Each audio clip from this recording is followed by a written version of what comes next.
Salut tout le monde, nous sommes sur la place Campidoglio, qui est la colline plus ancienne d'Europe. Aujourd'hui, je serai votre guide. Je vous emmènerai dans la Rome antique simplement avec une promenade. Et c'est vous courir, suivez-moi. Les amoureux sont comme le bon vin, ils donnent de la joie au bien du chagrin. Faisons en sorte d'aller passer et regardons ces beaux splendides sur le forum romain. Un vallée à l'origine marécagée, mais bonifié par un des sept rois de Rome, Tarquinio Prisco. Il y a environ 2060 ans. Eh bien, il a fait un bon travail, non? Nous pouvons observer devant nous les vestiges de l'ancien temple de Saturne et de la basilique Julia. Presque entièrement préservé, on voit l'arc majestueux de Septime Sévère et derrière se cache la Curia Julia, où se réunissaient les sénateurs. En bas se trouve aussi le temple de Dioscure, mais j'en parlerai plus tard. Le forum romain était le lieu de rencontre de la Rome antique, où se déroulaient toutes les principales activités commerciales, sociales et politiques, donc le cœur de la ville. Avançons dans le temple de 700 ans et parlons de les protagonistes de la place du Campidoglio, Marc Aurèle.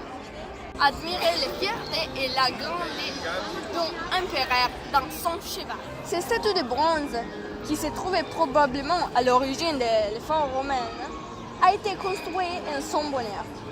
Sont dans les rares statues de bronze survécues au Moyen-Âge. En effet, les ouvriers païens au Moyen-Âge ont été tous détruits. Ceci avait probablement été confondu avec la statue de Constantin, empereur cher à la communauté chrétienne, parce qu'il a été le premier empereur à être baptisé. Regardez la perfection avec les détails ont été réalisés. Vraiment un travail incroyable pour être en copie. L'original est en effet exposé dans le musée du Capitole, juste à côté. Comme promis, je vous présente les Dioscures, Castor et Pelou. Oh, Pelou et Castor.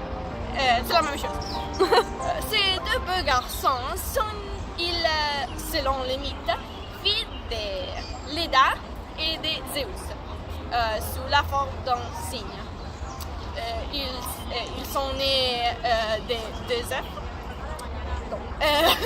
D'accord. Ils sont respectivement un dompteur de chevaux et un boxeur qualifié. Nous sommes sur la Cordonata, l'escalier qui nous emmènerait à la fin de notre musée. Mais d'abord, je vais vous montrer des fontaines.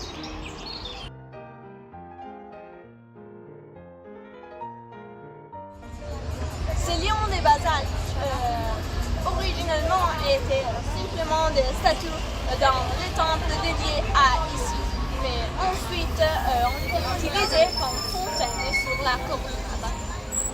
Mais qu'est-ce que c'est un temple dédié à Isis et des lions égyptiens à Rome? Eh bien, au 1er siècle avant Jésus-Christ, on peut dire que les Romains avaient des lions très serrés avec l'Égypte. Ouais, je sais ça. Marc-Antoine. Nous avons conclu notre bref voyage dans les temples et dans une petite section de la ville. Mais il y a tellement de choses à voir. Venez découvrir où le présent se mélange à l'histoire et où l'histoire devient le présent. Merci à tous pour l'attention.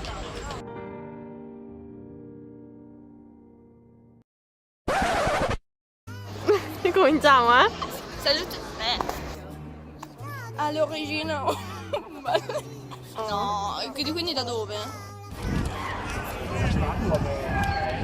Ambulanza. Perché sei così vicina? Perché devo far vedere la statua. Urla! Attento, Oma. Fa schifo. Sì. Venez à découvrir où les Merci à tous pour votre attention. Bye.